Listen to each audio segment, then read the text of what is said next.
mi comprensión de más o menos por dónde va, al menos el inicio de esto que viene siendo la máquina de pensar. Y pues nada, me gustaría comenzar diciendo que La carta robada es un texto, recordando, del 29 de abril del 95. Entonces, constituye un pilar fundamental para el psicoanálisis, pues en ella se encuentra esta grandiosa máquina de pensar, una construcción tan importante como interesante, que una vez que se le agregan elementos, comienza a funcionar sin necesidad prácticamente de una fuerza. Me parece que este es el punto o el tema acá. No hace falta como alguien en este sentido. Me es importante también mencionar que el texto se encuentra en el seminario 2 y en los escritos, pero la traducción al español tiene tablas diferentes. En las tablas que se encuentran en los escritos en la página 59 y 58, en la tabla omega y ohm, me parece que también había como algo distinto en el repartitorio. Y bueno, la construcción es diferente. Yo pasé lo que voy a trabajar acá o lo que estamos charlando acá en los archivos de la ECOL. Ahí viene el archivo de la carta robada dentro de su página de la ECOL y vienen unas tablas un tanto distintas, por si es que en algún momento se entiende como diferente. Traté de que fuera así para mantener de alguna manera un poco más íntegro el texto. Ahora bien, a mí me parece muy preciso que Lacan llame obertura de la recopilación. Me gusta empezar desde el inicio a esta obra, porque la obertura no es un título psicoanalítico, sino propiamente musical. Me parece que es Tchaikovsky quien comienza con la obertura de sus obras, que no es una introducción, sino un preludio. Me parece que es incluso antes a una introducción, pero que de cualquier manera es algo que se va a mantener vigente durante toda la obra.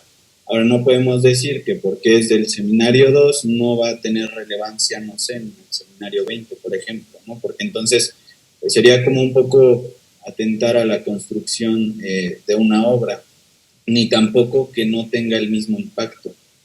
Entonces, la máquina de pensar esboza de muy buena manera lo que hay durante toda la obra de Lacan, es decir, a mi lectura está el automatismo de repetición, lo real, simbólico e imaginario, que justo un colega decía que era una conferencia que se había dado antes. Acá retoma la retroacción, el significante, el futuro anterior, el otro, y la identificación, entre algunas otras cuestiones más. El punto como nodular dentro de todo esto es que hay un pasaje entre lo que decía Freud sobre la compulsión a la repetición, donde me parece que viene un poco más esbozado, más allá del principio de placer. Uno tendría que, pues sí, que tendría que estar repitiendo, ¿no? Pero hay una fuerza que hace que repita y entonces la pulsión tiene que regresar al origen. Ahora, acá Lacan me parece un poco radical diciendo que no es una compulsión, sino un automatismo, es decir, un automático que ocupa la palabra del alemán. No tengo un gran alemán, pero es Wiederholungszwang, donde Zwang es tomado como un automático, como un automatismo. Es decir, es un hecho de memoria donde no hace falta quién para que eso funcione. Hace falta que existan, acá es importante decir también, que introduce la noción de memoria y ley. Hace falta que una máquina tenga memoria y una ley que va a ser la ley matemática. Ajá. Entonces, la memoria van a ser las combinaciones que han sucedido y la ley va a ser la ley matemática que va a impedir que una combinación, más adelante trataré como de dar cuenta de ello, que una combinación, por ejemplo, que termine con un más, la siguiente empezara con un menos. Ahí hay una ley matemática que lo impide, puesto que el siguiente conjunto tendría que empezar necesariamente con un más para que la cadena siga, ¿no? En esa insistencia de la cadena significante, pero pues que tiene que ver con una ley propiamente matemática y una memoria que no hace falta echar a andar como tal. Una vez que tenga los elementos, está funcionando en automático. Eso da cuenta, pensando también en que en el tiempo cero del significante, que no hace falta tampoco, no hay algo que diga, no hay un tiempo donde inicie todo, no hay un tiempo, justo como el Big Bang, no hay un tiempo donde tenga que decir que fue primero el huevo o la gallina, ¿no? Sino simplemente hace falta de los dos para que suceda. Lo mismo da acá. Porque ese no es el tema. El tema no es que es primero, sino que funciona. Le continúo. Por un lado quita la energía, por otro lado pone la memoria, y que es la de los signos, del más y el menos, y el automático va a ser automático, puesto que va a ir en función de un objeto radicalmente perdido. Es decir, no va a dejar de funcionar, puesto que el objeto nunca va a regresar, ¿no? Así como radicalmente es perdido, es un regreso a un automático. Pasemos entonces, porque no es más. Creo que acá no se trata, o sea, daría exactamente lo mismo que fuera un perro y que fuera un gato, porque un perro es un perro porque no es gato. Pero al momento de hacer una transmisión, Lacan es maravilloso cuando dice que para que sea una transmisión íntegra tendríamos que usar un lenguaje íntegro que no tienda a justo el efecto que tiene el significante, que es una significación, al menos que se trate de pasar de una manera más íntegra. Por eso hace uso de las matemáticas. Entonces, no es que sea una cara o una cruz, no es que sea un menos o sea un más, es que son dos signos distintos. Ahí es donde empieza la cosa, porque después eso enlaza que es el significante 1 y significante 2, no porque sea primero y segundo, sino por distinción. Entonces, para que opere el significante es necesario como mínimo una estructura cuaternaria. Esa frase me parece que la podemos dejar aquí porque la vamos a ocupar más adelante. El primer esquema, que es el esquema de 2, ese es el primer esquema, el esquema de 2, el de los dos significantes que van a representar a un sujeto. Después pasa al esquema de 3 y comenzamos ya el trabajo con lo que son las simetrías y disimetrías, donde el campo 1 no tengo esquemas para presentarles, pero voy a tratar de ir elaborando sobre lo que voy diciendo. La simetría 1 que podemos pensar es, en función de estos tres, es más, más, más. Es decir, tenemos un conjunto donde hay tres iguales, que a su vez puede ser menos, menos, menos. La siguiente simetría que podemos encontrar es menos, más, menos, o más, menos, menos. Porque la simetría tiene que ver con que los términos que están en los bordes o a los lados sean idénticos a sí mismos. Entonces, por eso el de en medio viene a ser el que es distinto en el caso de la segunda simetría, que sería el campo 3. En el de la primera, pues son todos iguales. Lo curioso acá es que también cuando uno echa este tipo de volados o entra en este tipo de máquina de pensar, existen disimetrías, que sería el campo 2 dentro de lo que viene siendo la carta robada, y es un más, más, menos. Ahí ya no hay una similitud en términos de lo que está a los lados, sino más bien, al contrario, no podemos decir no hay identidad, no son símbolos idénticos. Y eso ya viene a dar cuenta de muchas cosas, porque entonces la disimetría es como el raro de la clase. Y es sobre lo que se va a basar todo en adelante, sobre las cosas que no van a ser idénticas a sí mismas, porque sobre los idénticos que no van a ser, sobre los extremos que no van a ser idénticos a sí mismos, y entonces producen cambios en la cadena. Luego, esto es un primer momento. Hay aquí un esquema que es el de la red 1.3. En los escritos está en el 57 y es esta esferita, donde si pueden ver hay manera de pasar del 1, es decir, del más, de los simétricos, hay manera de pasar al 2, pero no hay manera de pasar al 3 sin pasar por un 2, es necesario pasar por un 2. ¿Por qué? Porque no puede haber, por ejemplo, un más frente de un menos, porque los términos de los extremos no son idénticos, entonces la cadena no continúa. Es importante ese punto. Cuando Lacan pasa a la estructura cuaternaria, ya da cuenta de algo mucho más interesante, me parece, que es entrar en significante, memoria, ley y tiempo, y propone el repertorio. Me estoy yendo muy rápido, pero trato de darle como cierto sentido. El repertorio donde en el primer tiempo se encuentra alfa teta sobre, alfa, un segundo, primer tiempo, perdí el nombre de la letra, disculpen, es alfa teta, denme un segundo.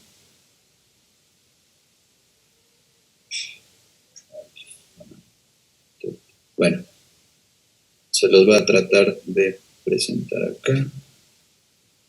Es alfa, teta, beta y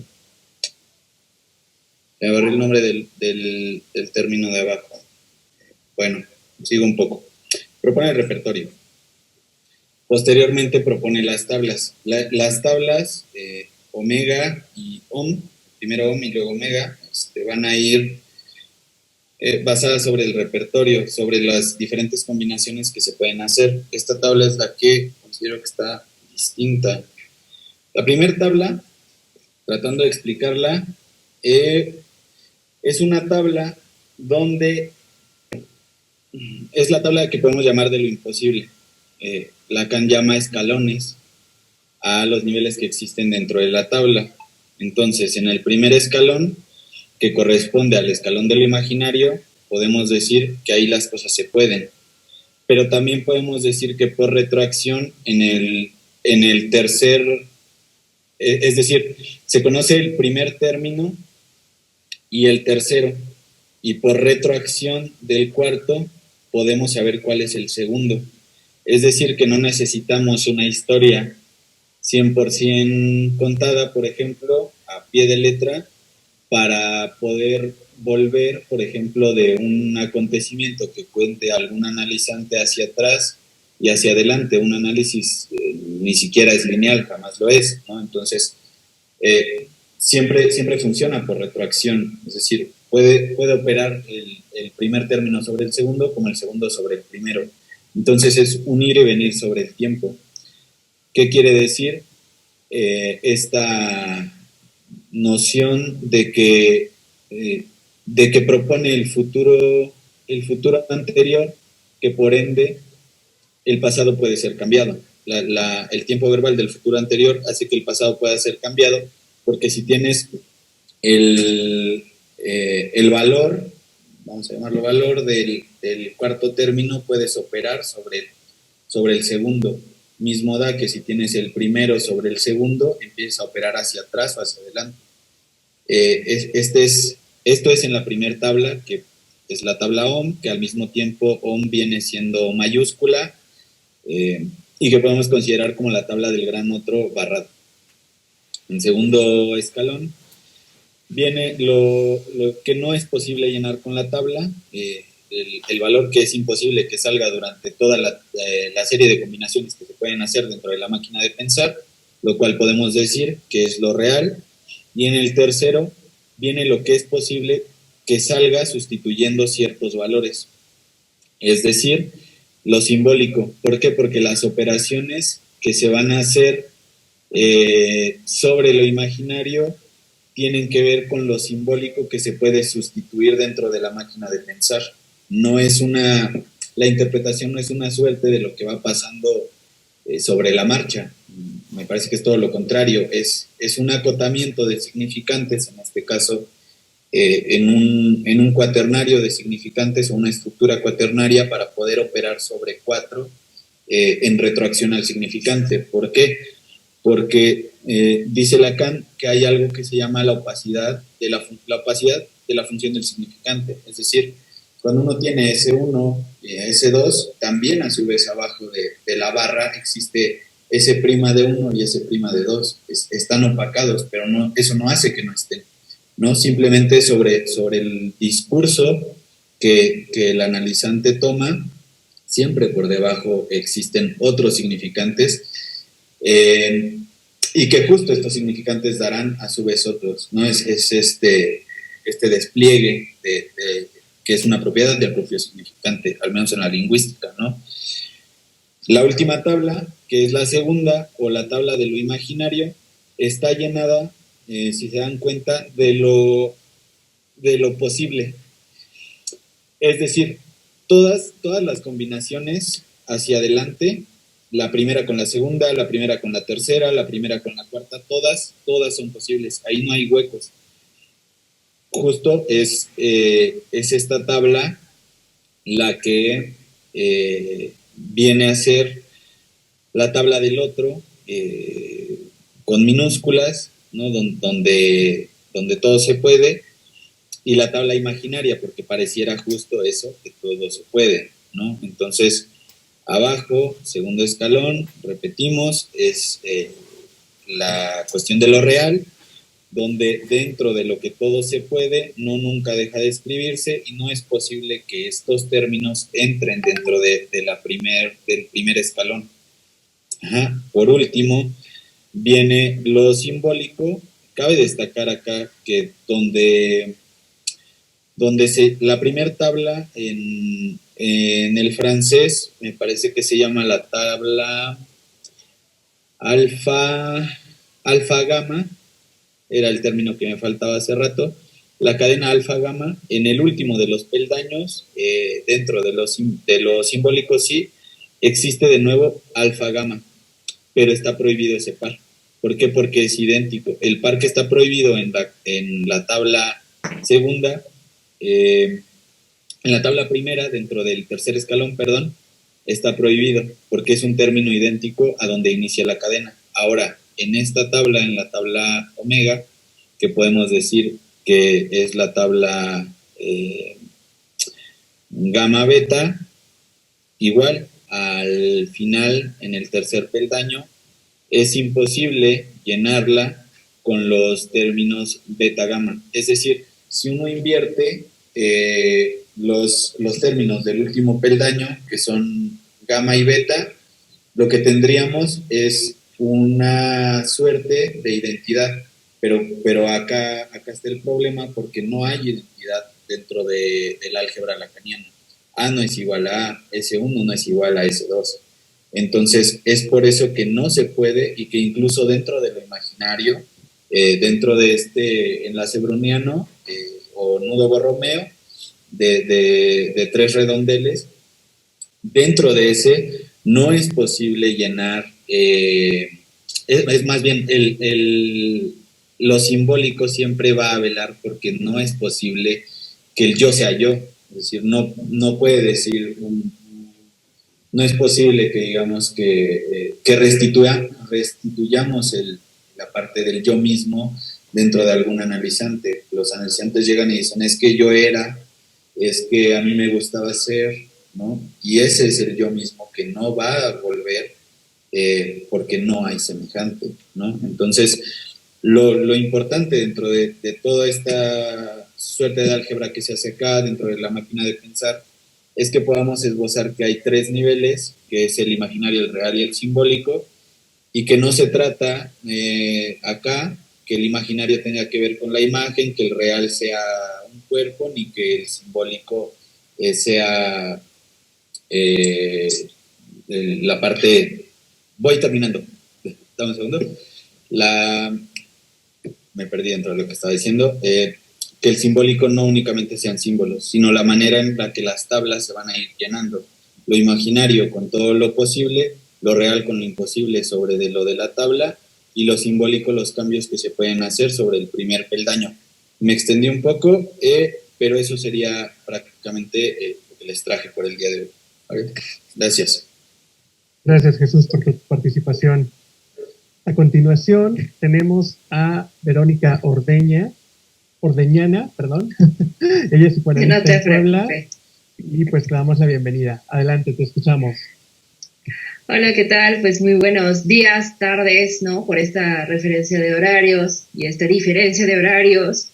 Carlos, no te preocupes, ya estoy acostumbrada a esos deslices con mi nombre, y más que con mi nombre, mi apellido. Pero mira, qué interesante, justo estamos hablando del significante y cómo en él la palabra se coloca el sujeto, ¿no? Entonces esto me sirve como para que vayamos contextualizando y un poco amarrando lo que Michelle ya decía y lo que Paula Franco estaba escuchando y por ahí algunos otros, respecto de qué involucra leer a la letra, ¿no? Y es que curiosamente yo parto de esa premisa, ¿no? De la lectura a la letra a la cual nos invita Lacan. Y un poco en ese sentido, ¿no? La letra es en función de cómo uno se coloca, si puede, en la cadena significante, pero también cómo el otro coloca al sujeto en esa cadena. Y es justo a partir de que lo simbólico, digamos, se constituya, que podemos hacer lectura de esto, ¿no? Porque si no quedaríamos justamente a expensas como de estos registros de lo imaginario y lo real. ¿De acuerdo? Entonces, ahí se va haciendo como esta, digamos, representación imaginaria de los nudos. Que uno existe en función del otro. O sea, no están desanudados, ¿no? Valga, o sea, si desanudas uno, toda esa cadena de registro imaginario no da de sí, ¿me explico? No puede ser. Entonces, la palabra es la materialización simbólica de, ¿no? Lo que podemos decir respecto al sujeto. Entonces, bueno, la carta robada, por ahí corríjanme en la pronunciación, ¿no? La letra, una lectura a la letra, es lo que yo vengo a hacer. Y justo arranco con esta premisa, ¿no? ¿A qué nos invita Lacan con hacer una lectura a la letra? A la letra. En primer momento, situar al sujeto del inconsciente en la existencia, en el lugar excéntrico, equivalente a decir, en relación a la función y campo de la palabra, que el sujeto está por fuera de, existe a partir de que alguien más lo nombra, lo traza en un registro dentro del cual resulta ser en función de o causa de, citándola además en un mundo ya constituido, que existe y seguirá existiendo antes y después de él, y es ahí, por efecto del lenguaje, que su lugar en el mundo estará predeterminado. Etimológicamente, el prefijo ex trata de una preposición que se pone delante de cargos para indicar que fue y ya no lo es, expresidente, ex esposa. Por otro lado, puede significar como prefijo latino hacia afuera del interior, separación o privación, exiliado, por ejemplo, o explorador. Cualquiera de sus dos acepciones proviene de la preposición latina ex, fuera de, más allá, y se asocia con la raíz indoeuropea ex, presente en el prefijo griego ek. Lo podemos encontrar en palabras como eclipse, ecléctico, entre otras. Pudiendo ser el punto de partida del movimiento hacia arriba o hacia abajo, hacia adelante o hacia atrás, en la misma línea. Es decir, lo ex no solamente va en función de lo que está por fuera, ¿no? Sino lo que constituye al interior también. Y entonces de ahí, por ahí estaba escuchando como estas percepciones, o más bien estas otras interpretaciones u otras lecturas de este escrito, ¿no? Donde también hablaba como esta cuestión de que nos va, creo que Lacan empieza justamente a ir como esbozando esta otra cuestión de la topología, ¿no? Cómo establecer que el inconsciente está en función de un movimiento moviano, que no hay una adentro ni una afuera, ¿no? Pero que, digamos, es que uno existe en función del otro, si no, o sea, ¿cómo podríamos hablar de que hay una operación, existe una función, etcétera, ¿no? Entonces creo que desde aquí de la carta robada, Lacan va como empezando a constituir ciertas fundamentaciones, ciertos avistamientos que tienen que ver por una parte con la técnica psicoanalítica, con varios aspectos que retoma de Freud, que los replantea y me parece que hace esto, ¿no? El recordar, el reelaborar, el repetir, ¿no? Y no construir algo nuevo y algo distinto, sino una lectura en función de crear, identificar esos movimientos, ¿no? Que al final del día es seguir trazando al sujeto, ¿no? Aun cuando representaciones, formulaciones, matematizaciones, lo que sea, finalmente todo eso representa el estado psíquico o anímico de los sujetos. Claro, adentrándonos y abocándonos, ¿no? En esta consigna de la singularidad de cada quien, ¿de acuerdo? Entonces, retomo. Dirá Lacan, casi al principio del seminario, lo imaginario, hacimiento de lo simbólico, dimensionando con ello a medida, lo imaginario, hacimiento de lo simbólico, dimensionando con ello a medida que nos adentro en su lectura, no solo el andamiaje que realiza el sujeto dentro de la singularidad del significante, sino también de tres tiempos lógicos, de tres registros necesarios para su constitución, advirtiendo desde el campo psicoanalítico tres posibles resoluciones, posiciones determinantes para el sujeto. La percusión, es decir, la conclusión, o la Verbefung, la represión, que es la Verdragung, y la denegación, la Verneinung. No sin antes señalaros que no tratan de estructuras, sino que resultan ser efectos psicoanalíticos acorde a la ley en que opera el significante, ubicando al sujeto en función del desplazamiento que se hace de él en la cadena, más aún, y eso es como aparte de pregunta, el desplazamiento que el sujeto hace de sí, es decir, su representación en la formación de la cadena. Y digo, si es que uno puede representarse en esa cadena significante, ¿no? Porque si estamos predeterminados y el otro es quien nos da nuestro lugar, bueno, lo coloco ahí. Uno se representa a sí mismo en esa cadena, por lo menos se dice que en la superficialidad sí, ¿no? Lo imaginario resulta ser impregnaciones imaginarias, la pragung, parcialidades de la alternativa simbólica que dan a la cadena significante su andadura. Pero, ¿qué inicia la cadena? ¿Quién o qué produce el primer trazo? Eso que denominamos S1, y es que no sé si en su lectura de este escrito, más adelante Lacan, a partir de los personajes y cómo se van situando, podemos dimensionar estas posiciones de los cuatro discursos. La histérica, el amo, cómo se constituye el S1, cómo viene el S2, ¿no? Que forma esta cadena, cómo hay un sujeto del no saber, que digámoslo así, el rey es el único que no se entera de la escena, ¿no? Es el único que ignora. Entonces, hay un sujeto ahí, ¿no? Entonces, ahí podemos, al final, o bueno, ese es dentro de mi lectura, que, digámoslo así, a la letra, ¿no? De encontrar estos efectos, porque yo me fui ubicando justamente como en estos puntos cardinales, ¿no? Si estamos hablando de una intersubjetividad que para el tiempo en que lo va presentando Lacan, posteriormente dejará de utilizar esas conceptualizaciones, y digo conceptualizaciones, no conceptos, que después nos va a traducir en esta cuestión de la transferencia, ¿no? Es cómo estoy interpelado en función del otro y viceversa, o sea, cómo nos acontecemos al interior de una escena. Me parece que ahí justamente avista esta cuestión de los tres tiempos lógicos, el trazo de la mirada, el tiempo para comprender y el tiempo para concluir. Entonces, 10 minutos para decir todo lo que ahorita, ¿no? En estas puntualizaciones que hago extras de lo que escribí, bueno, sirven como para hacer lleva tiempo, ¿no? Presentar como estas cuestiones y es como, me resulta bastante emocionante que pueda conectar con alguien más. Pero bueno, más adelante señalará que es en nuestra experiencia el momento que se desprende del pensamiento freudiano, a saber del orden simbólico, que es para el sujeto constituyente, demostrando a través de una historia y no de una narrativa, la determinación que el sujeto recibe del recorrido de un significante. De esta manera, el significante, distinto a ser una unidad lingüística, adquiere significación en el momento en que queda inscrito al orden simbólico. En sus palabras es lo que hace la existencia misma de la ficción. Es decir, como nosotros analistas, cuando se nos presenta un analizante, no importa si nos dice una verdad o una mentira. Es más, por decirlo, trabajamos con la mentira para llegar a una verdad. Iniciando así una dialéctica del juego, como ya lo explicó Michel, ¿no? Subrayando que no trata del azar, sino de un trazo de una historia. Sirviendo de brújula en su escrito Lacan, nos invita a distinguir una interpretación de una lectura, de una descripción fenomenológica, el trazo de una mirada, de seguir un método de investigación aplicado, un método en su lugar analítico, centrándonos en una escena más que en una narrativa y con ello dejar de develar el drama, sino la verdad.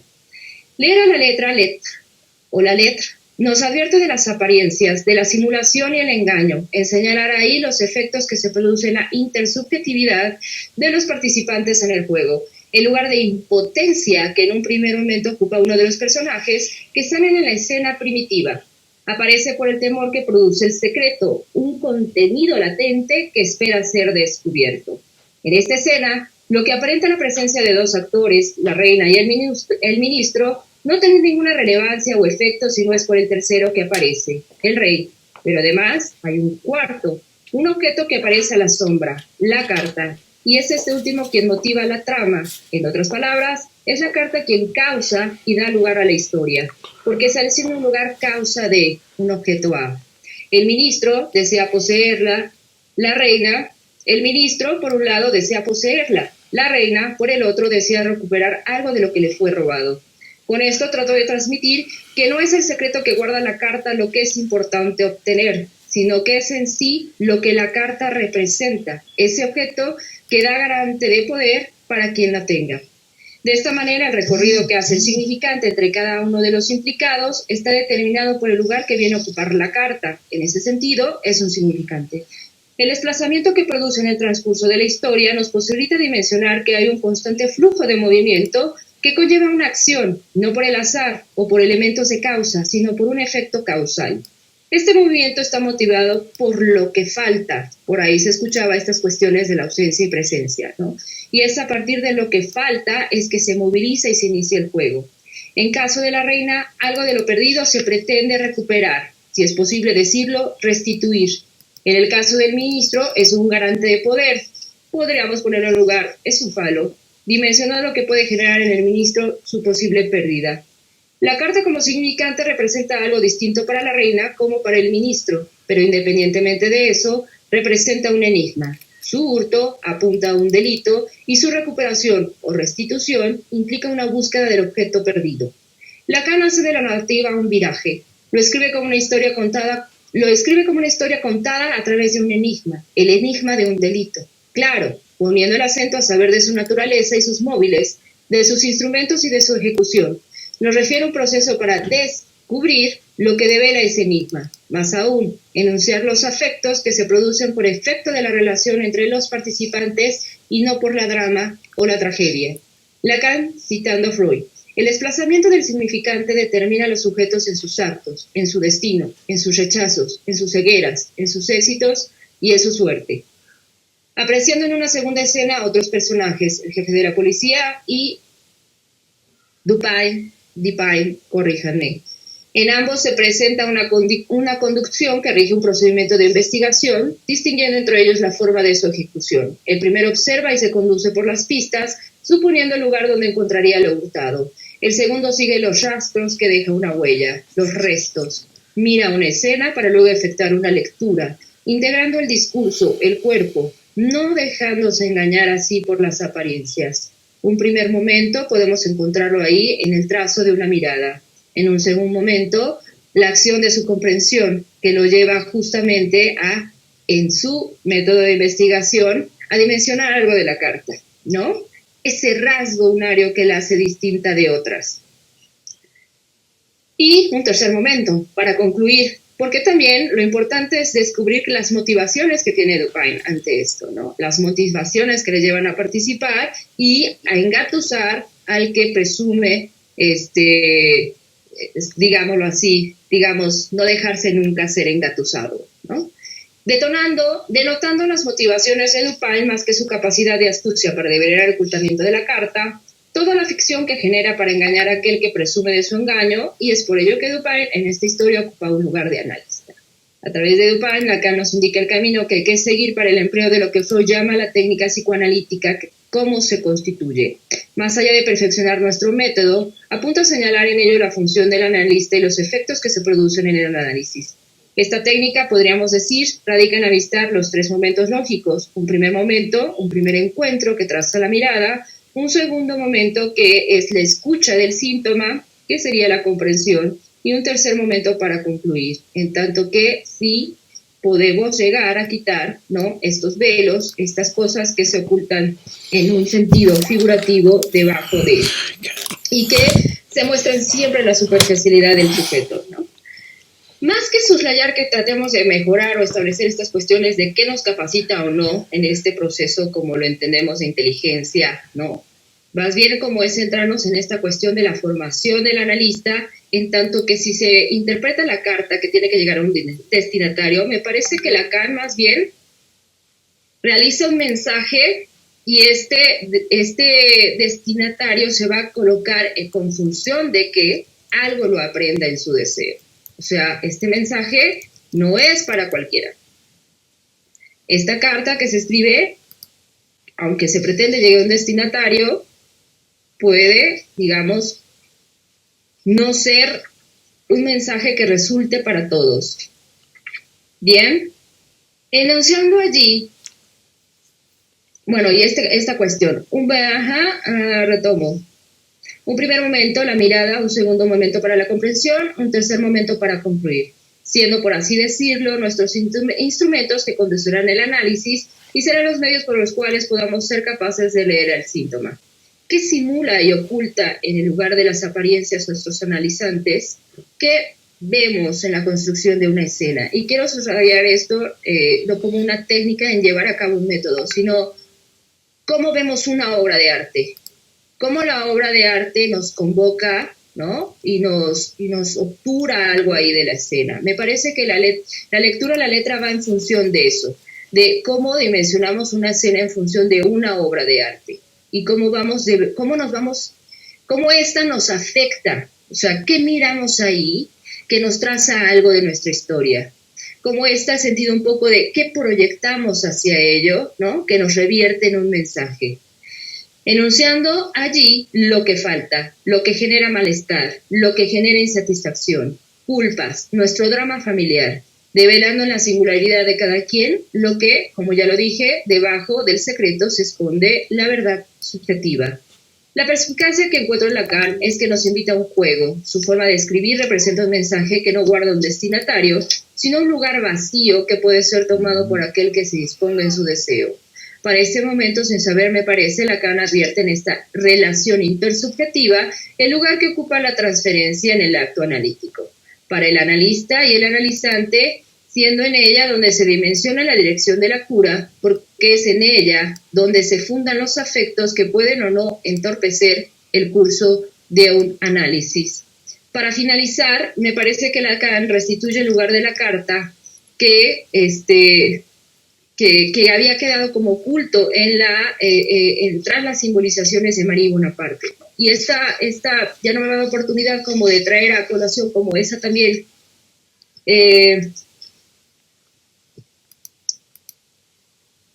como ese también punto de discusión y de traer a debate, ¿no? Cuando con Michelle en una clase hablábamos justamente de que si uno como analista es fiel al discurso del analizante, o sea, si de verdad uno escucha, ¿no? Y en esto que decimos regresarle en la interpretación de su mensaje, justo eso, es una interpretación. Es decir, yo creo que tú me estás diciendo esto y entonces como yo creo que tú me dices esto y me significa esto, te lo devuelvo, o realmente hacemos una lectura del síntoma y en esa lectura es que le podemos regresar el mensaje al analizante. Porque en el escrito Lacan también hará como un desglose, por decirlo de alguna manera, cómo Marie Bonaparte va haciendo su lectura del cuento de Edgar Allan Poe, ¿no? Y cómo desde el título Lacan con estas relaciones en función del significante, estas construcciones fonológicas, ¿no? Estos desplazamientos justamente va a ir deconstruyendo, y no es un concepto que esté pensando en Derrida, ¿no? Pero va construyendo y reconstruyendo, ¿no? Estas apreciaciones que Marie Bonaparte había hecho en algún primer momento del cuento de Edgar Allan Poe.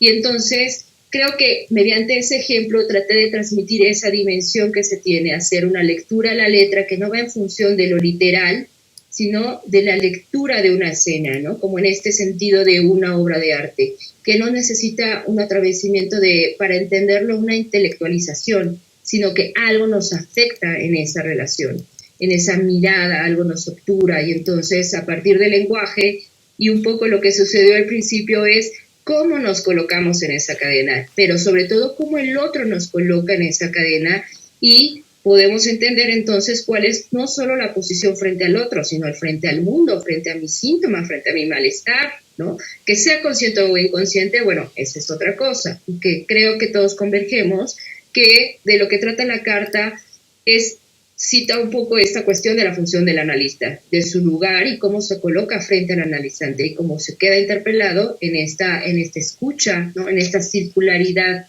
que se hace a través del lenguaje, como los dos quedan en cierto sentido como sujetados a ella. Pues es todo lo que les traigo el día de hoy, ¿no? Hay muchísimas cosas que me quedaron sin poder como señalarlas, pero me parece sumamente importantísimo este texto. Entonces agradezco a ustedes por el tiempo, por la paciencia, por la escucha y pues por darme de nueva cuenta este espacio para poder hacer mi intervención. Gracias. Muchísimas gracias, querida Verónica, por tu intervención tan puntual respecto al texto. Y qué bueno que mi lapsus de Toledo haya dado pie a pensar cómo quedé presa el significante. Agradecemos tu participación. Pues ahora tengo el gusto de presentar a Raúl Urbina, que es psicoanalista en México, es profesor de la FES Iztacala y por supuesto es miembro del ATE. Adelante, estimado Raúl, te escuchamos. Hola, buenos días. ¿Sí se me escucha? Gracias. Lo que pasa es que tengo problemas con mis audífonos y, como pueden ver, estoy hablándole al celular más que al audífono porque no funciona el micrófono del audífono. Pero bueno, si se me escucha bien, perfecto. Genial. Bueno, buenos días a todos. Gracias por la invitación nuevamente a este encuentro. Y bueno, yo voy a dar lectura de algunas reflexiones que tengo en torno al texto de la carta robada, sobre todo lo que tiene que ver con el significante y la repetición. Entonces, bueno, yo titulé a este pequeño trabajo El significante y su función estructurante del inconsciente. Entonces, bueno, voy a dar lectura y quizá eventualmente hago algunas precisiones. Entonces, bueno, dice, la lectura propuesta de este texto sobre la carta robada que hace Lacan nos muestra, a mi parecer, y entre otras cosas, la importancia del significante como estructurante también del sujeto del inconsciente. Pues ya señala Lacan al inicio de este seminario sobre la carta lo siguiente. Nuestra investigación nos ha llevado al punto de reconocer que el automatismo de repetición toma su principio en lo que hemos llamado la insistencia de la cadena significante. Esta noción, a su vez, la hemos puesto de manifiesto como correlativa de la existencia en tanto que lugar excéntrico, donde debemos situar al sujeto del inconsciente como hacimiento de lo simbólico. Lacan entonces, la cita, Lacan utiliza la carta robada como ejemplo para explicar el significante, su sentido y parte de su función. Con Edgar Allan Poe, con este cuento de la carta robada, vemos que en la repetición del esquema de las miradas es donde Lacan ubica el mecanismo de repetición bajo la insistencia de la cadena significante que opera en la trayectoria de toda la carta, o sea, de los trayectos, digamos, de la carta. No sé. Entonces, la importancia que tiene el significante es en tanto que es principio del automatismo de repetición. Eso nos lo señala Lacan desde las primeras páginas del texto, ¿verdad? Pues también nos señala el interés en cómo los sujetos se relevan en su desplazamiento en el transcurso de la repetición intersubjetiva. Los personajes actúan repitiendo el acontecimiento de la sustitución y relegan el significado a un lugar impuesto del significante, que es la carta en sí misma. Un significante que se repite en una cadena en la que el significado varía constantemente sin que ello afecte al sentido de la estructura de las relaciones entre los personajes a los ojos del ministro y hasta que éste no deshaga el prejuicio. Algo inicial que llama la atención es que, aunque la carta es de cierta forma la protagonista del relato, su contenido nos es en cierta forma enigmático. No hay un significado previo. El significado real, entre comillas diría yo, real, permanece oculto a toda costa y no obstante el relato es la causa de ese contenido desconocido, pero deducido por la reacción de la reina. Y por medio de esa deducción el significado resulta impregnado de connotación peligrosa, tomando así el lugar del significante, puesto que este es lo único que se conoce, o sea, su supremacía. Sin embargo, el significado no siempre es el mismo, ya que hay un significado primario y desconocido y otro que lo suple, ajeno no obstante al significado original. Así nos lo muestra el hecho de que el ministro coloca una carta falsa en el lugar donde estaba la carta original dirigida a la reina, pero luego Dupin vuelve a suplir el contenido original de la carta por otro distinto a él, repitiendo la acción del ministro y dando lugar a un mecanismo de suplantaciones en cadena que Lacan va a denominar automatismo de repetición. Este automatismo de repetición para Lacan es como la acción que se dirige a rescatar el significado original, pero que siempre es fallido, pues nunca se alcanza, dado que las continuas suplantaciones borran la intención de un significado originario y en su lugar el significante es lo único a lo que el sujeto puede remitirse.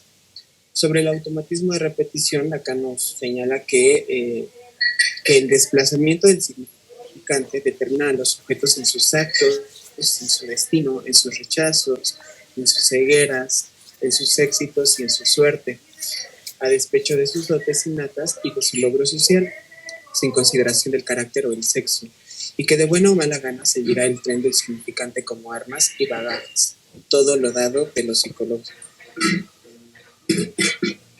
Bueno, ¿qué son los significantes para Lacan? Nos podemos volver a preguntar. Palabras, objetos, escenas, comportamientos, síntomas, relaciones, ya que el significante es en tanto que está inscrito por el orden simbólico, lo que lo motoriza a relacionarse con otros significantes en cadena, siempre y cuando reconocemos que ahí aparece el sujeto. Pues un significante es lo que representa un sujeto para otro significante. Para Lacan, entonces, antes del significado hay una cierta existencia de significantes que actúan sobre aquel, y es el inconsciente. Una enseñanza del cuento de Edgar Allan Poe que nos muestra Lacan es la relación entre significante y significado. La carta como significante circula entre varios objetos. El significante se convierte aquí en el elemento más significativo del discurso, determinante de los actos, las palabras y el destino de un sujeto sin que él lo sepa.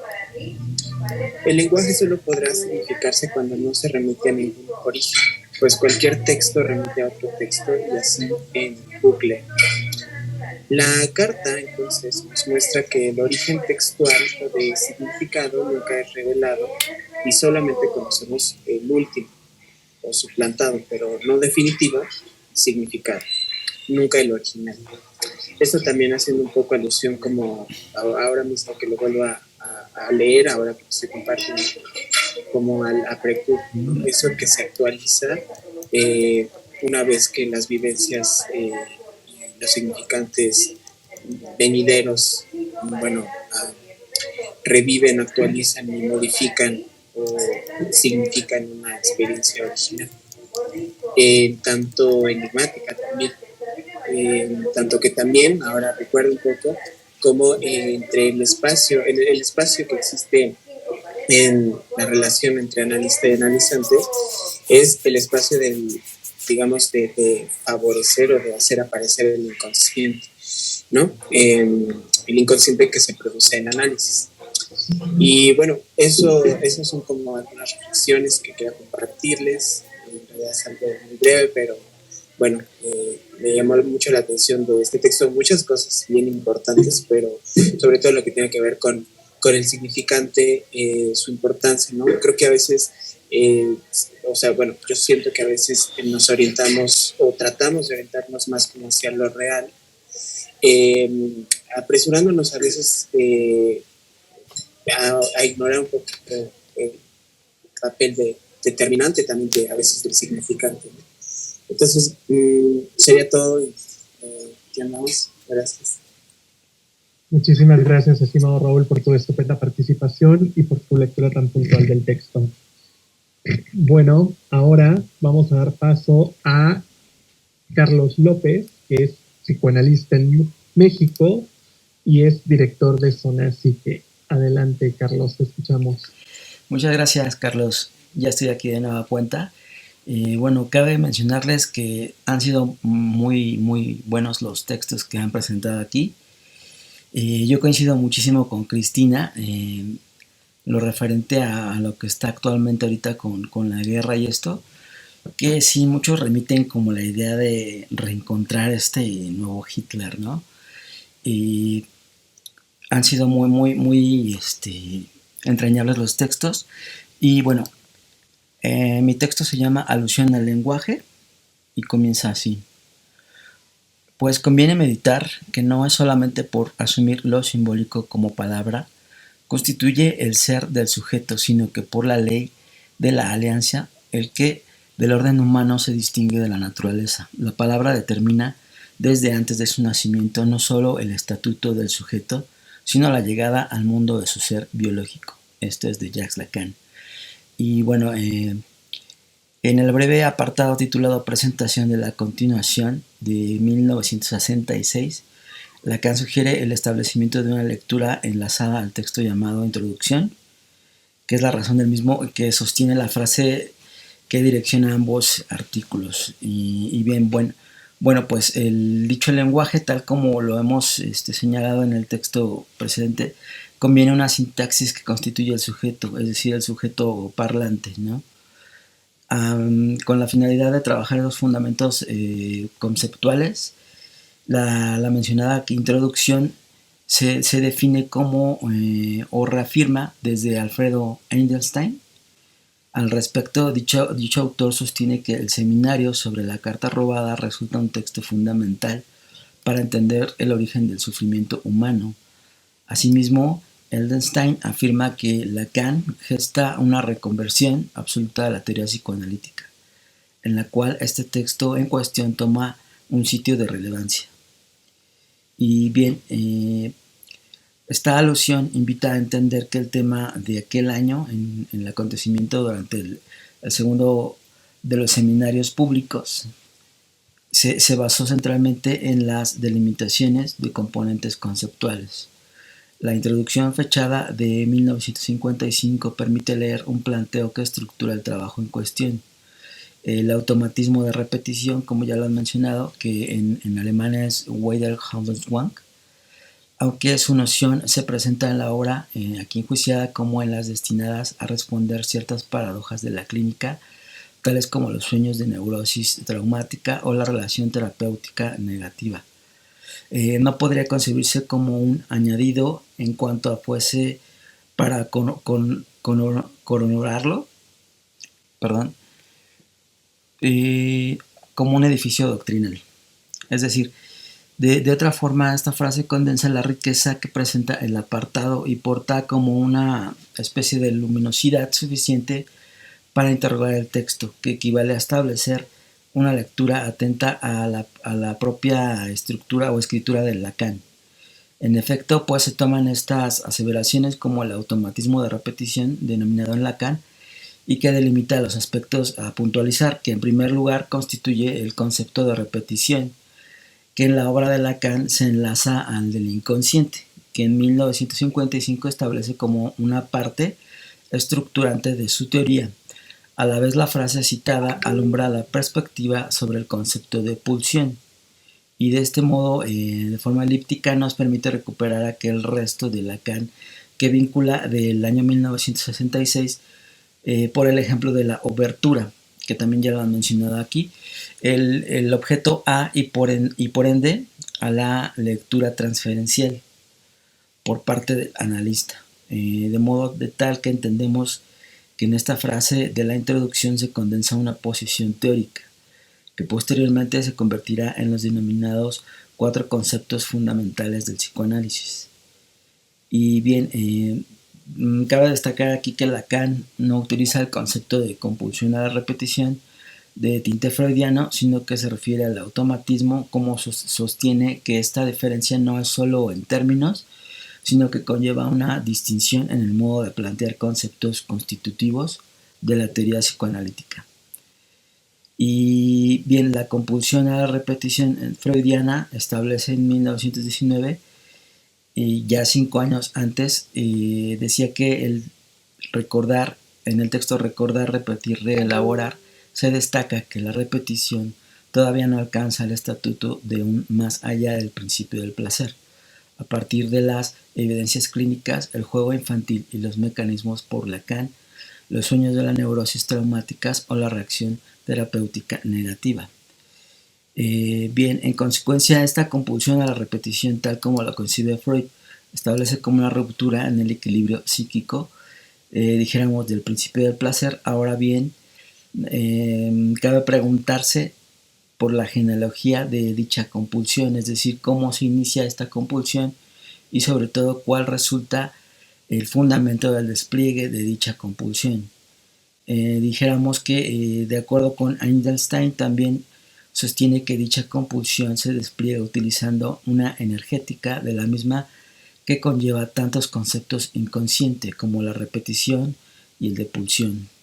Es por ende que la compulsión gasta energía en términos freudianos, dijéramos la fuerza, que en alemán es Drang, considerando esta perspectiva como preguntarnos por lo que sucede con la maquinaria del automatismo. Lacan concibe el automatismo de repetición como su edificio doctrinal, por así decirlo, y es donde liga el descubrimiento freudiano y establece un enlace entre la memoria y el inconsciente. Al respecto, nos cabe llevar a la pregunta de por qué Lacan, si dice deudor de la reflexión freudiana, se refiere al automatismo y no a la compulsión de repetición. Y bien, pues en esa instancia Lacan menciona que el descubrimiento inaugural freudiano es el de ligar a la memoria con el inconsciente, memoria que se reconoce a través de la rememoración, situación que ya se describe en el proyecto de una psicología para neurólogos de 1895, el cual el sistema PSI, en la búsqueda para encontrar el objeto radicalmente perdido, se presenta como un predecesor del inconsciente. Y bien, pues cabe nada más para cerrar decir que este cuento de Edgar Allan Poe lo retoma por esta parte del, dijéramos, del lenguaje, ¿no? Como bien decía Cristina, se da a entender entre líneas que el secreto es como de orden sexual, ¿no? Del secreto de la reina. Y pues nada más agradecerles. Gracias. Muchísimas gracias, estimado Carlos, por tu lectura que has hecho sobre la carta robada. Te agradecemos tu participación. Y pues creo que estamos esperando a una colega y ahorita continuaremos con el programa.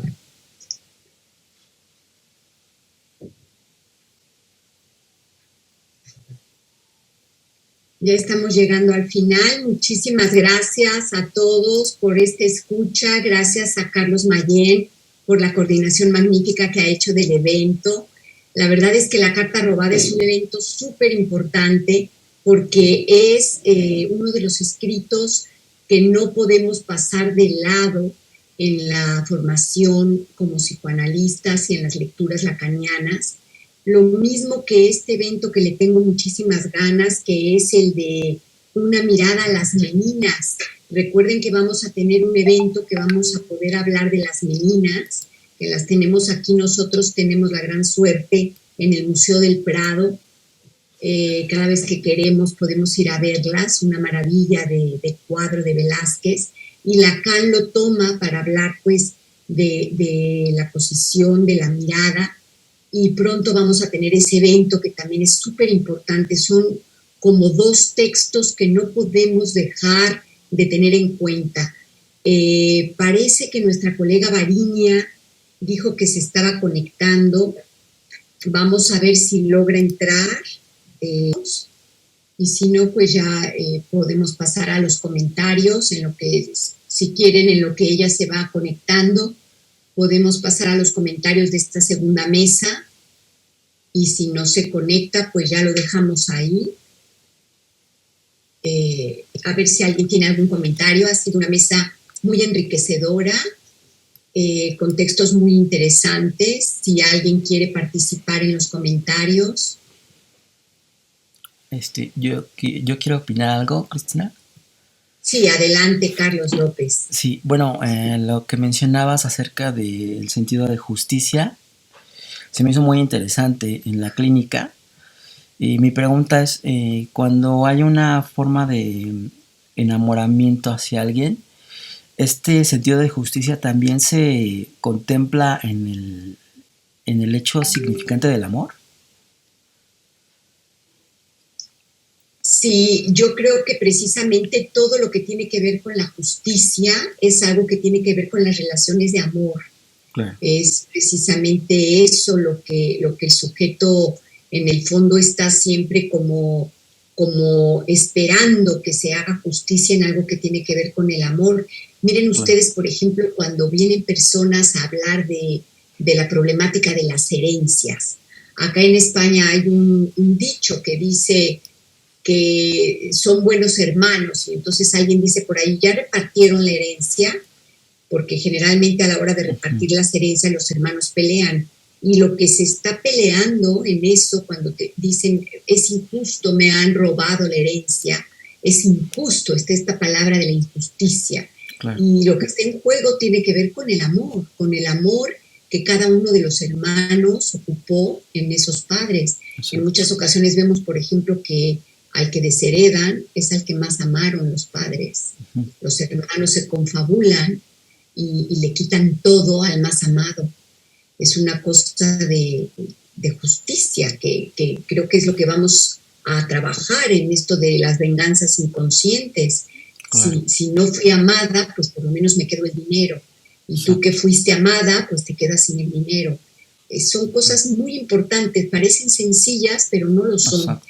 Creo que ya entró Variña, vamos a darle la palabra, por favor, y después pasamos con Verónica para que entremos a los comentarios de la mesa. Adelante para Variña Cortés, que es miembro del equipo de trabajo del ATE en México.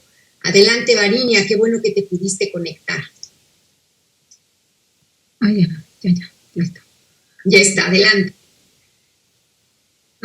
Bueno, les deseo que, bueno, un gusto estar aquí, poderme conectar, verlos, escucharlos.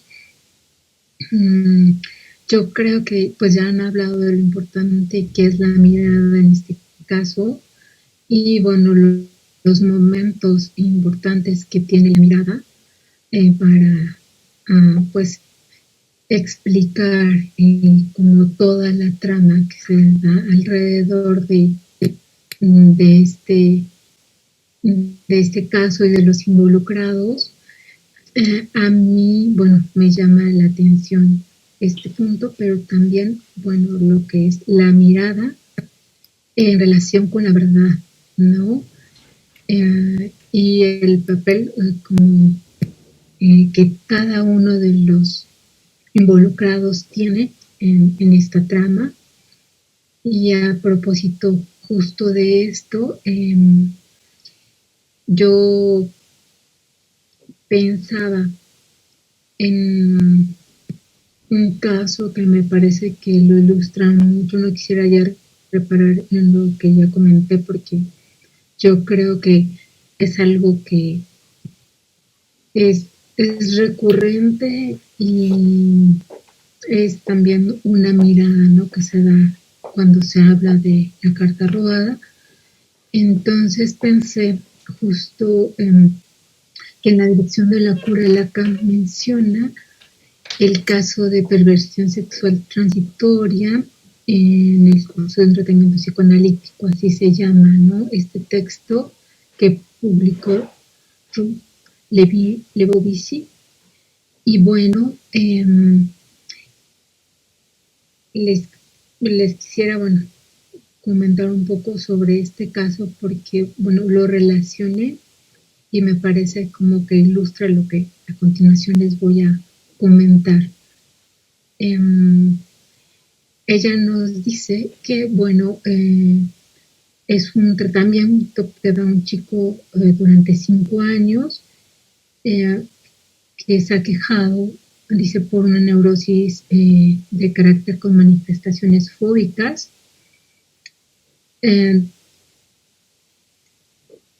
Y bueno, hay una evolución en el marco de la transferencia. Y ella, bueno, dice que es una perversión transitoria. Hay muchas situaciones que aquí me llaman la atención de este caso. En una de ellas sería justo cómo narra, como si hubieran, ahí no se especifica, ¿no? Pero durante el escrito habla en plural, como si, entiendo, hubiera estado su esposo y ella atendiendo a la par, ¿no? A este chico. Y bueno, esto a mí me causa especial confusión, ¿no? Saber cómo es que al hacer, digamos, la escritura de este texto, ¿no? Compartirlo, ella dice, bueno, le decíamos, le interpretábamos. Aquí, pues, es algo que me parece importante poner sobre la mesa, pero también en esta narración retoma, ¿no? Diciendo lo que nos parece como interesante, ¿no? Cuando, pues sí, él habla justamente de la evolución general de la cura psicoanalítica, ¿no? E insistir en el origen de esta perversión, ¿no? Y bueno, cómo estas manifestaciones se centran alrededor del voyerismo y que se manifestaban especialmente bajo un modo pregenital, y la desaparición coincidió con el análisis de las pulsiones regresivas genitales, ¿no? Pues como parte de lo que ella narra, como parte del caso. Y bueno, entrando ya propiamente en lo que tiene, digamos, referencia a este chico con su vida, ¿no? Con lo que él relató, fue justamente que era aprendiz de piloto, ¿no? Y lo había abandonado porque tenía una idea obsesiva de que se encontraba demasiado grande y se sentía ridículo. Y recurrentemente le preguntaba a su madre si era demasiado grande y ella, a forma de darle como seguridad, le consiguió un amante que él veía todas las noches. Y bueno, la analizó posteriormente, identificó otras fobias como miedo a llevar los objetos pequeños, las mangas de trajes demasiado largas. Y bueno, todo esto ya lo explica como una regresión a un estado edípico y reducido principalmente a lo pregenital y a satisfacciones sadomasoquistas. La evolución pulsional nos comenta se había dirigido este sujeto hasta el estado edípico. Y bueno, es algo que, digamos, testimoniado en una carta que también se dirigió a los padres Yeps, que es el nombre que le da Lebuci para hablar de él en el caso. Fue remitido por un psiquiatra a su esposo y bueno, él la refiere con ella para que sea atendido. Este chico manifestaba hostilidad hacia la madre por tener una moralidad dudosa, que era lo que decía. También veía él en el padre poco carácter porque se sometía a la madre. Y bueno, como por algunas situaciones, entre ellas que el padre, bueno, se tiene que retirar un tiempo y la madre se queda sola con el hijo. Entonces es que durante ese tiempo que el padre está ausente, empieza a dormir con la madre, ¿no? Y estas situaciones fueron la razón por la que ella identifica a que es una mujer fálica, ¿no? A mí me parece que hay como muchas situaciones en específico que apuntan hacia otras cosas, otros deseos que manifestaba Gibbs, pero justo esta mirada, ¿no? Esta lectura que hacía Bobisi no le permitía como que se hablara de otras situaciones que estaban inquietando y me parece eran muy evidentes, puesto que cuando él hablaba en alguna sesión, algún sueño, por ejemplo, donde hay varios sueños, ¿no? Donde recurrentemente estaba como representado simbólicamente lo fálico, ¿no? Pero no se exploraba, pienso un poquito más acerca de eso. Y esto, bueno, a mí me lleva a preguntarme la mirada que da el analista, ¿no? Como esta dirección en cuanto él pone especial atención, me parece que más a la teoría, o cómo encajar la teoría, y no a lo que se está escuchando. No hay una diferencia importante, bueno, cuando estamos en el consultorio de frente y bueno, ya cuando hacemos una transcripción, que bueno, ahí sí ya tenemos que echar mano de la teoría, ¿no? Para explicarlo, pero en el consultorio, en la intervención, estar pensando la teoría, pues sí limita y da un eje al cual se está ciñendo, ¿no? Al analizante. Y bueno, eso es como lo que me parecía muy interesante de este caso. Hay varias situaciones donde justamente él menciona, ¿no? Como este interés, deseo, donde bueno, hay que explorar más, ¿no? Pero que manifestaba por la curiosidad homosexual, ¿no? Que me parece ahí está manifieste en varios momentos, como lo relata en este caso. Y es la parte que creo, ¿no? Coincide un poco con esto, como en lo imaginario, que quedó en el mensaje, ¿no?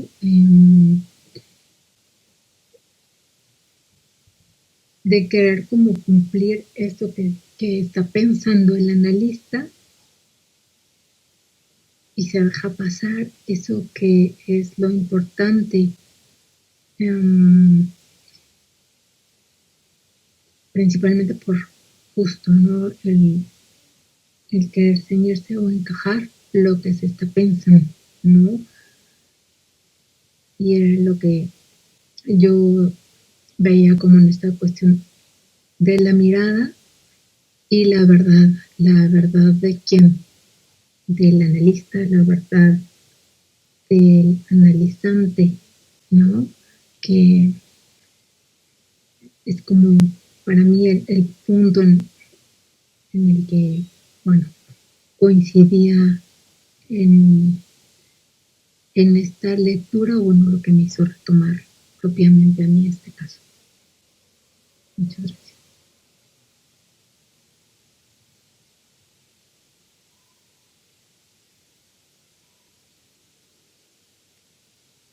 Muchísimas gracias, querida Varinia. Pues ahora sí vamos a pasar a la mesa de comentarios. Bueno, recordarles que nuestro próximo evento es el próximo martes 15 de marzo. Tenemos la clase de Soñarte para los que estén inscritos. Y después, el sábado 19 de marzo, vamos a tener tertulia, el Club de la Buena Estrella. Bueno, pues creo que Verónica quería decir algo, tenía levantada la mano.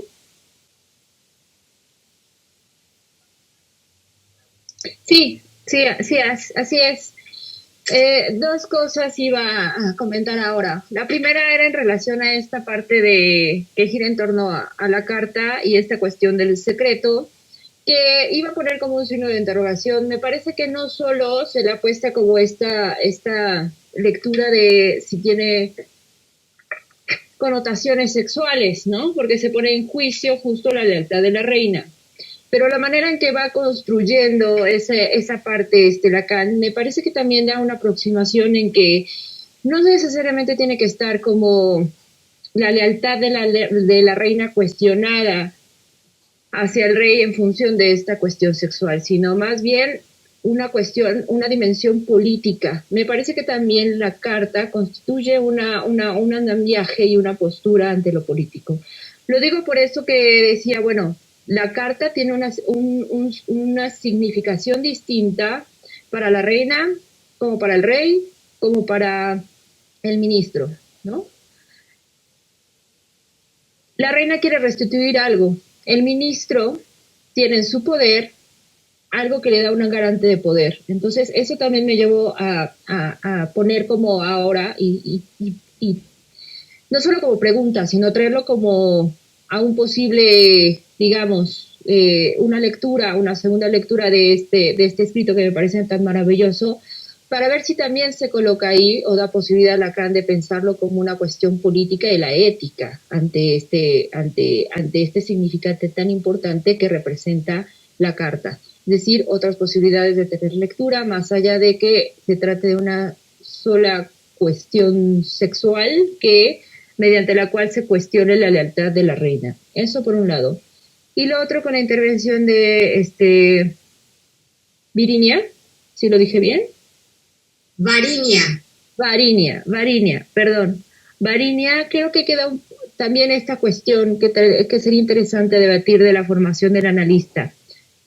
Necesariamente nosotros tenemos que adoptar una teoría y construir la lectura que tenemos del sujeto en función de estos términos etiológicos, nosológicos, de la patología que podamos encontrar, o justamente eso es lo que hace que nos imposibilite dar una lectura y un lugar al sujeto en una apuesta, me parece que Freud intentó. Si bien al principio la manera en que fue constituyendo su técnica a lo mejor buscaba estos principios, creo que con el paso del tiempo se dio cuenta que el psicoanálisis, o lo que fue encontrando a través del psicoanálisis, es que da una propuesta distinta de leer los síntomas, de leer la condición psíquica, de leer las cuestiones patológicas y de darle lugar al sujeto donde quedó excluido, que es justamente del discurso positivista, del discurso médico, del discurso psiquiátrico. Entonces, también lo traigo ahí como signos de interrogación y como para dar, digamos, posibilidad a pensar que justamente es porque tenemos la idea de teoría, tenemos la idea de conceptos que no le damos lugar al sujeto. Entonces, son como las únicas cuestiones que quería como subrayar y señalar al respecto. Gracias, querida Verónica. Sí, bueno, tener en cuenta que la verdad es que nadie sabe cuál es el contenido de la carta. Entonces, creo que lo importante es tener en cuenta esa parte en donde en muchas ocasiones no es realmente tan importante lo que hay dentro, Se puede pensar que tiene que ver con algo político, se puede pensar que tiene que ver con algo sexual, se puede pensar que tiene que ver con alguna otra cosa a nivel del secreto. Creo que de todas maneras, si ustedes se ponen a pensar, cuando existe algo que se tiene que ocultar a otro, normalmente en las vidas cotidianas, en la cotidianeidad, lo que se oculta tiene siempre un carácter de prohibición. Hay algo que se está ocultando por algo.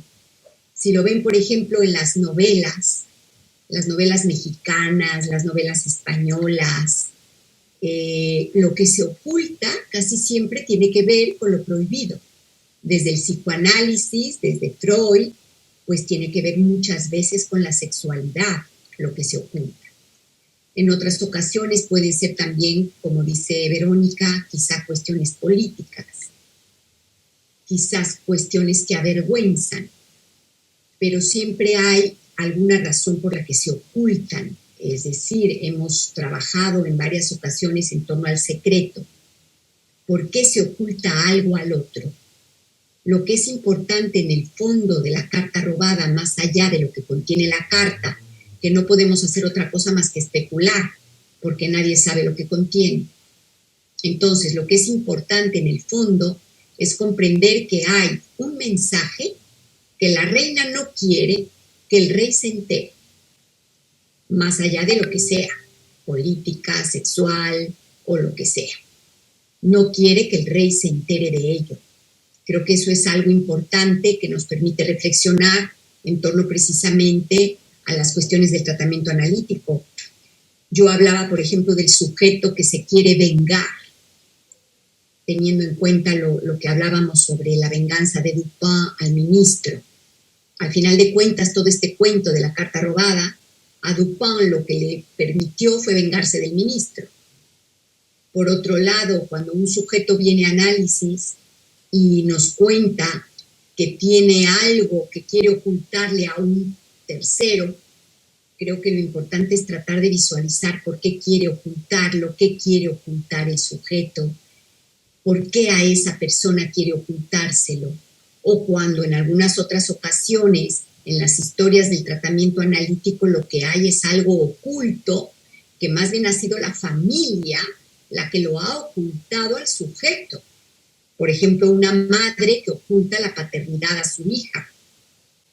De este tipo de cosas, por ejemplo, se ha hablado en la novela Burbuja de Amor o en la novela de Antihermanas. Los secretos familiares, cómo causan síntomas. Ya ven que ya lo dice Dolto en esa frase de que lo que no se dice en una generación se sintomatiza en la siguiente. Hay algo del orden de los secretos. Y la carta robada, pues finalmente tiene allí un secreto.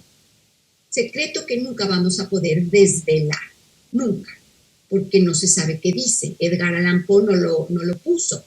Entonces, pues el lector le toca tomar el mensaje y hablar del mensaje como cada quien lo lee. María, adelante, ¿qué quieres decir?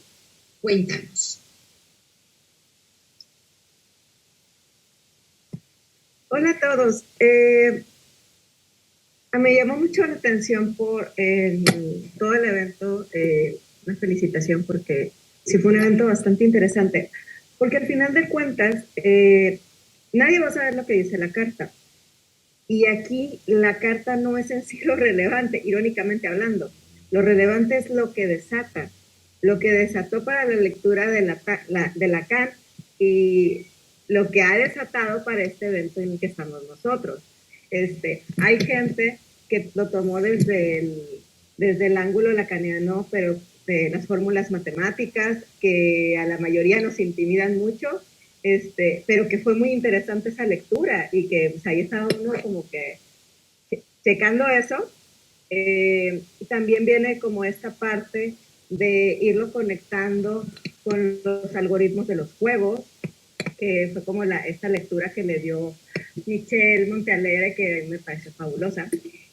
Y en el texto de Verónica, a mí me conectó una duda, que es de el discurso que un paciente te da en análisis, yo siempre lo he visto en 3 partes, que es qué me dice, cómo lo dice y cuándo lo dice, porque todo va conectado en función del análisis. Aquí la duda es, ¿siempre se puede escuchar? Con eso quiero cerrar. Si alguien me pudiera contestar si siempre se puede escuchar. Entonces, pues, eso es todo por mi parte. Muchas gracias. Siempre se quiere escuchar. ¿En qué sentido, María? ¿El analista siempre puede escuchar o qué es la pregunta? La pregunta es, o sea, desde la postura de analista, como analista, ¿siempre puedes escuchar lo que el paciente te quiere decir? Creo que es una pregunta muy interesante y que precisamente tiene que ver con el recorrido analítico de cada analista y con la supervisión. Si en un momento determinado un analista no puede escuchar algo que el paciente dice, sería adecuado que lo supervise. Por eso está el espacio de la supervisión. Puede ser que haya algunos pacientes que te puedan costar más trabajo, por decirlo de esa manera, que otros pacientes. Puede ser que algún sujeto angustia al analista, por ejemplo. Yo recuerdo una supervisante que me decía, es que no puedo con esta paciente, me angustia. O sea, desde que llega, es una angustia la que siento. Entonces, claro, allí tendríamos que ver por qué esa paciente le produce angustia al analista. ¿Qué está pasando? Freud lo trabaja desde la contratransferencia. Nosotros lo trabajamos desde el propio recorrido analítico de esa analista. ¿Qué es lo que le está representando ese sujeto que le causa angustia y que no puede escuchar probablemente el discurso de ese sujeto? Yo recuerdo, por ejemplo, una paciente que me decía que no sabía cómo cortar el discurso sexual de su analizante. Era una mujer que venía a contarle las proezas sexuales y con pelos y señales, como decimos en México, y la analista estaba desesperada, no sabía cómo poner límite a este exceso de información sexual, y la otra mujer, la analizante, pues habrá que ver por qué tenía esa necesidad de venir a hablar todo esto al analista. Podemos allí abrirnos la pregunta un poco a nivel de lo que estamos estudiando en el cártel de perversiones. ¿Acaso quería escandalizar a su analista? ¿Acaso qué quiere un analizante de estar hablando pelos y señales de su vida sexual, casi haciendo alusión a nuestro evento de pornografía, casi como si estuviera hablando de una película pornográfica? Entonces, hay muchos pacientes que pueden producir cierta problemática a la hora de escucha, definitivamente. Los analistas ni somos dioses, ni somos perfectos, ni tenemos todo ya perfectamente claro. Los analistas estamos constantemente en formación, estamos constantemente investigando, constantemente trabajando en nosotros mismos también. Y para eso hay el espacio de la supervisión. Si en un momento determinado hay algún tipo de obstáculo con algún paciente por alguna razón, es importante buscar la supervisión para ver qué está pasando.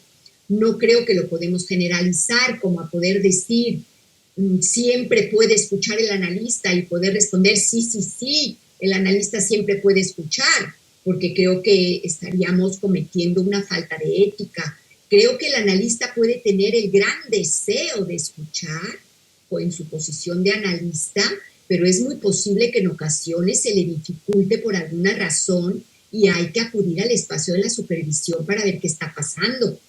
Nuestra labor es una labor maravillosa, pero también bastante complicada, y no podemos dejar de darnos cuenta que una intervención, una palabra, algo, un acto, puede dar paso a efectos bárbaros. Entonces nosotros estamos en una posición, digamos, de mucha responsabilidad, Y por eso pienso que es muy importante no dejar de lado el espacio de la supervisión, es básico. Ha levantado la mano Raúl Urbina. Adelante, Raúl, encantados de escucharte. Gracias. Gracias, Cristina. Bueno, lo que están comentando me hace pensar en una investigación que estoy realizando en particular sobre algo así como la ética psicoanalítica de la escucha. Y este texto que hemos comentado el día de hoy me hace pensar en cuál es la potencia de la escucha y la propuesta de un psicoanálisis, en particular su escucha para los pacientes, ¿no? O sea, no es una escucha, me parece, que reforme, que adapte, que normalice, incluso que dé sentido, que cierre el sentido y obture las preguntas, ¿no?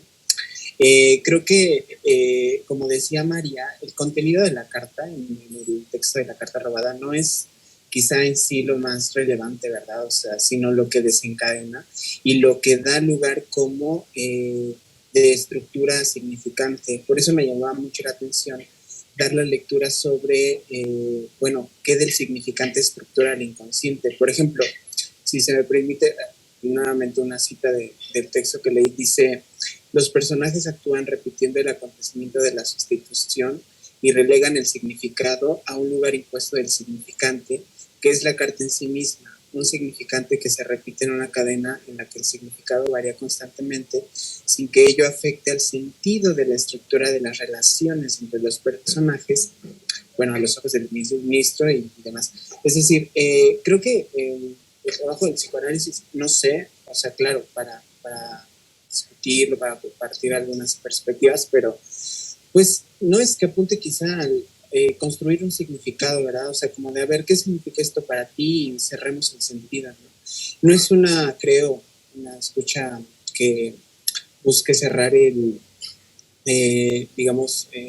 encontrar razones o motivos de cómo se dieron las cosas, sino cómo el inconsciente se produce en análisis. Y más allá de encontrar alivio, un paciente, porque, o sea, un alivio se puede encontrar, pues digamos, como haciendo catarsis en el ejercicio o haciendo arte o escribiendo alguna situación.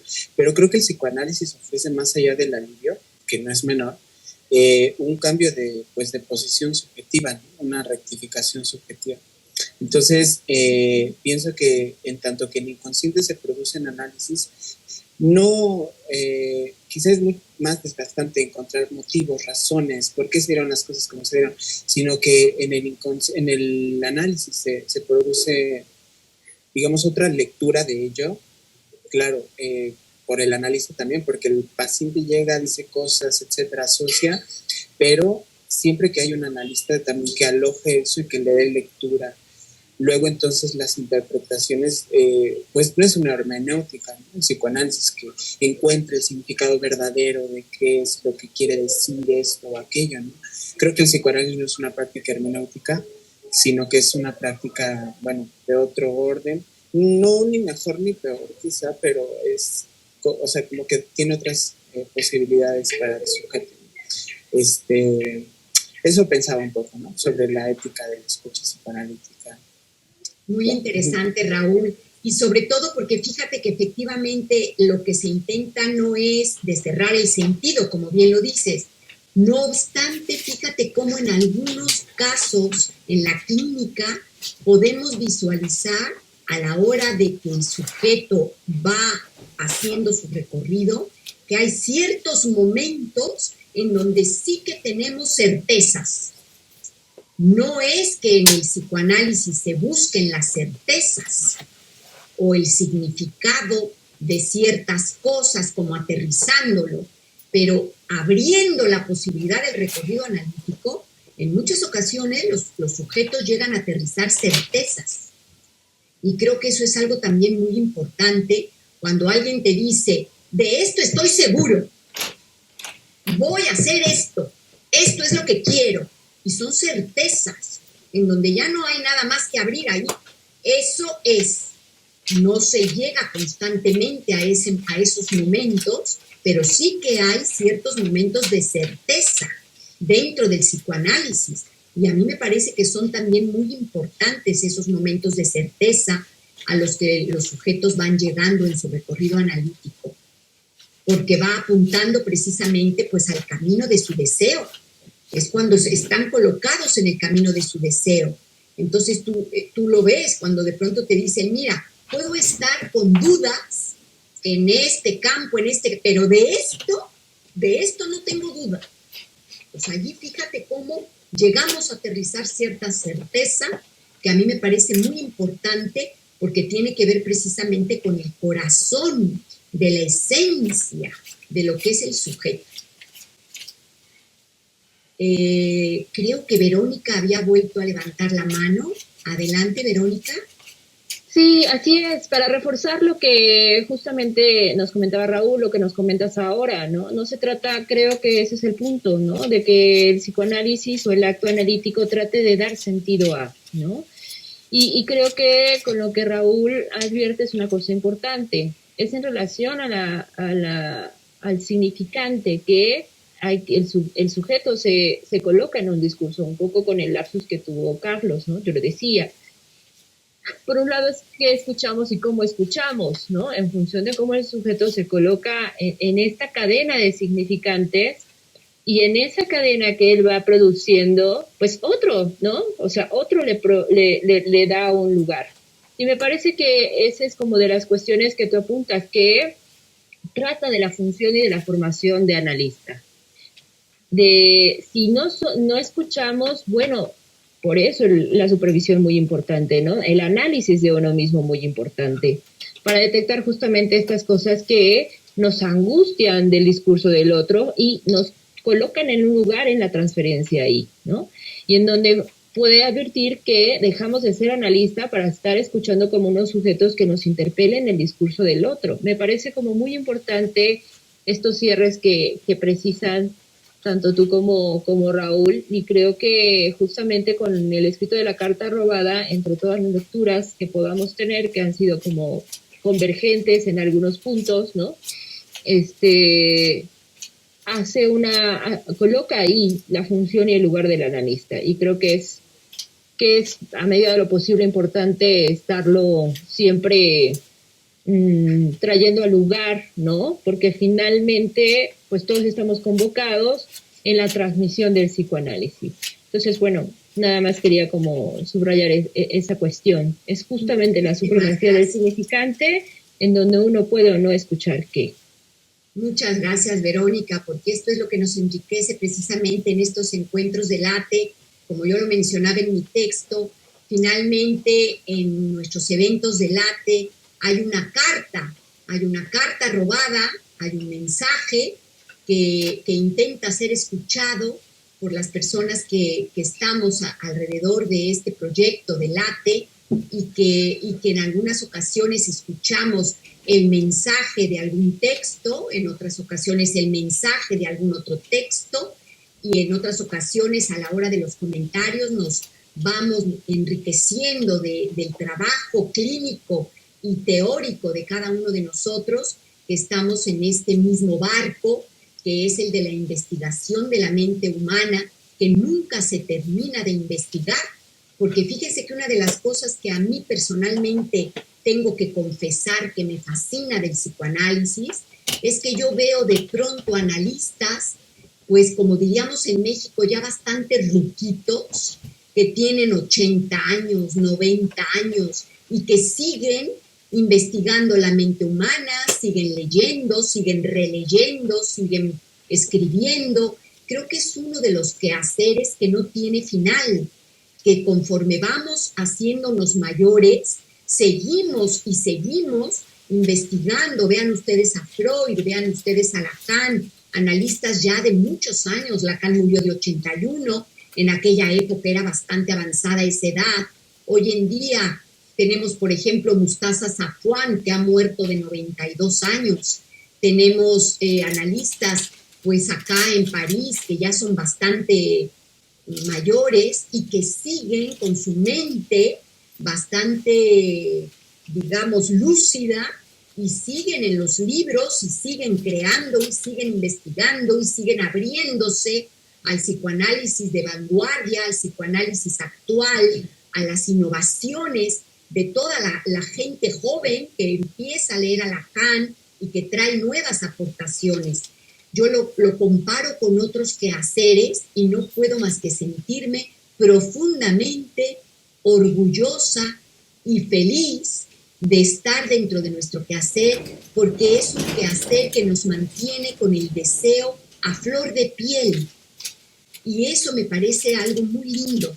En ese sentido, para mí, este evento de la carta robada tenía la posibilidad de transmitir eso, que hay un mensaje que probablemente no es el mismo para todos, pero que ese mensaje que se transmite tiene que ver con las lecturas y los textos de cada uno de nosotros en cada uno de los eventos de LATE. Y eso es lo que a mí me parecía muy importante señalar con este evento. Es de gran enriquecimiento escucharlos a todos. Carlos Mayén ya no está, creo que tuvo un problema de luz, así que voy a pedirle a Sebastián Gutiérrez y a Adriana Barona que nos apoyen con la clausura. Primero las damas, adelante Adriana.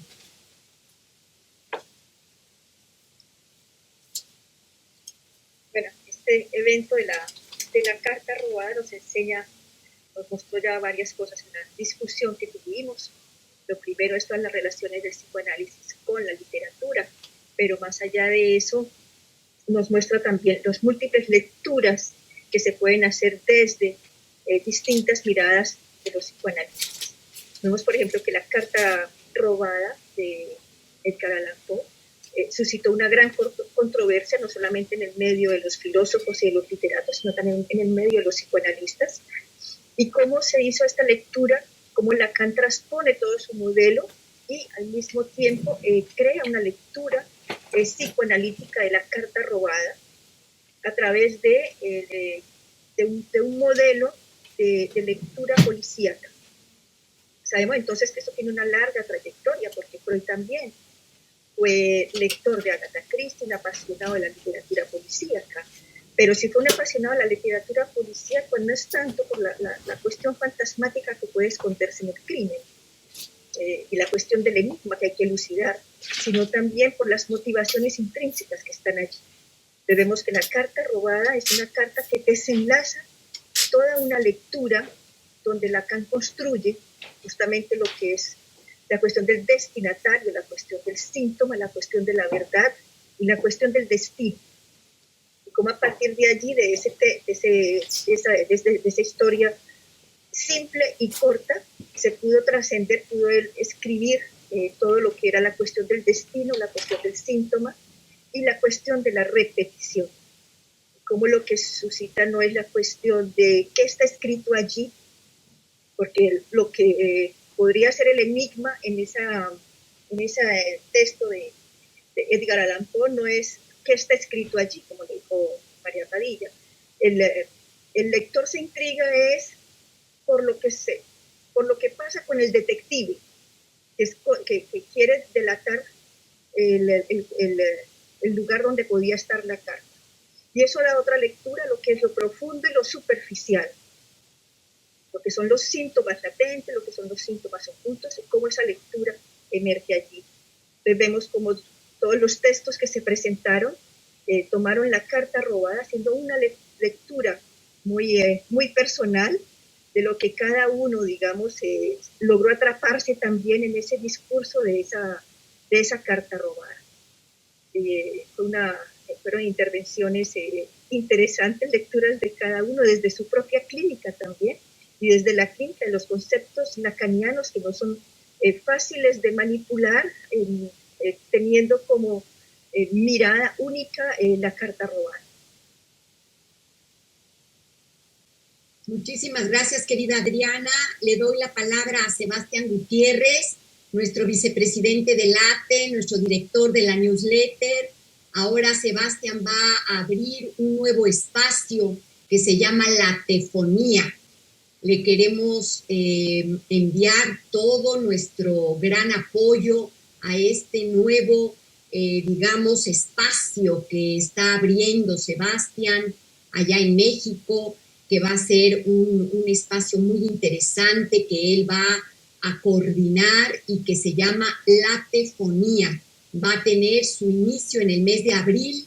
Yo quiero darle la enhorabuena por este magnífico proyecto en el que estamos todos los de nuestro barco, en Late y Late, unidos y encantados de poder apoyar este evento de Latefonía. Ayúdanos con la clausura, querido Sebastián. Muchas gracias, Cristina. Siempre es un abrazo escuchar tus palabras y las palabras de los colegas. Pues agradecer primero todas las intervenciones. Creo que fue un evento muy enriquecedor, muy interesante, y precisamente lo que dice Adriana, la posibilidad de poder abordar un tema desde nuestra propia lectura, nuestras propias miradas. Me parece que es lo que hace que estos eventos continúen, ¿no? Y que nos sigamos reuniendo cada semana, cada quincena, con la misma intención, con el mismo entusiasmo. También me parece fascinante lo enriquecedor que es cómo el psicoanálisis toma distintos recursos, ¿no? Cinematográficos, literarios, de distintas escuelas y disciplinas para poder articular algo y apostarle a algo.